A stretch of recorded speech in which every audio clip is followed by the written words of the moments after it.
Good morning, good day, good afternoon, family. So we're going to do a little bit of AT&T troubleshooting internet, common issues and solutions. You just got your AT&T internet installed. It's been working great. And all of a sudden, nothing's working. So you're wondering what happened. Like it was working really good and now it isn't. What can I do to fix these problems? Let's see what we can do. First things first. Are you letting your gateway breathe? And what I mean by are you letting your gateway breathe is, do you have things in front of it? Do you have it covered up like this? That way you don't see the modem and all that good stuff. Let's figure this out. First off, do not do that. Do not cover this gateway up. Do not place it inside of a box. Do not cover it. Do not put it behind a couch. Don't put it upside down. None of that stuff. Leave it wide open. Okay, you want to leave it exposed, open like this. That way it broadcasts the best service. All right, don't cover it up. If the AT&T technician said, hey, I think the best spot for you is going to be in your living room, that way you have better Wi-Fi because of the open room, and you're like, no, I want it on the other side of the house, you're going to have weak Wi-Fi everywhere except for the other side of the house. Leave it in the center of the house. All right. Now, like I said, let it breathe. I think the kids dropped the gateway and it fell down on the backside. Should I be worried about that? Yeah, you might want to call AT&T and see if they can send out a technician to look at the gateway and make sure everything's fine. They can test the signal and all that good stuff. Make sure you didn't break the wire. The wire that they do leave is this wire here. It is a bend sensitive line.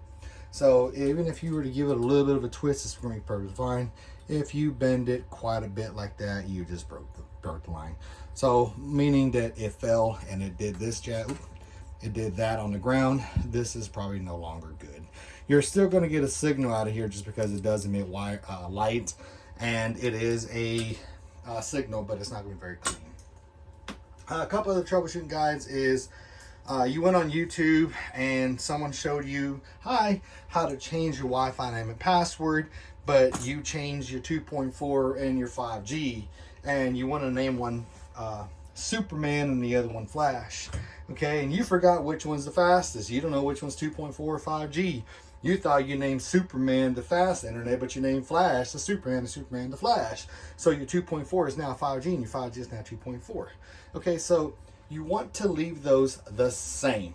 Leave it my Wi-Fi, the Smith's Wi-Fi, whatever, and your password. That way this determines where it goes to on the signal, if it's a 2.4 or a 5G. And what I mean by that is kind of simple. So you're over here in your bedroom and all of a sudden you go into the living room and you're still on 5G, and then you go into the other room over here where your Wi-Fi is kind of deterrent. It's going to go ahead and put on 2.4. If you wanted to change it to 5 gigahertz frequency and you wanted to get Wi-Fi in that room over there, you're probably going to have a hard time unless you put some extenders. Now, back to the extenders. That's another troubleshooting guide to get you better service. The AT&T technician left in the living room, which is perfectly fine, but you just built a hangout spot in your patio and this just doesn't reach enough.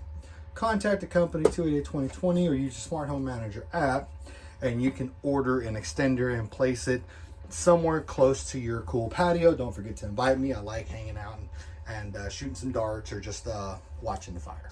Please don't forget about me. Secondly, and last but not least, the thirds and fourths, get some air to this extender. I cannot, or the gateway, and the extender. I can't troubleshoot that enough.